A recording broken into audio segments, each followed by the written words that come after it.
I'm going to create a little program or a little function, def check status, and it's going to just print, and it's going to say my check, or actually not that, full checked. Okay, so if I want to add the command check status, now every time I check or uncheck that box, notice there's no parentheses here. If I uncheck or check that box, oops,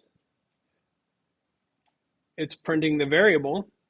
Why is it just printing the variable? And the reason it's printing the variable is because you can't directly get from that, or you can't check that value directly. I have to actually use get and set to set the value of that.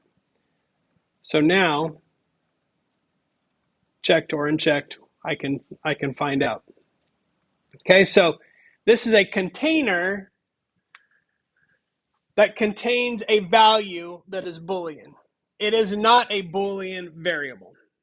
Okay, so Boolean checked, I need to use get to retrieve whether that's true or false. And if I want to change it, I need to set that to different. Now watch this.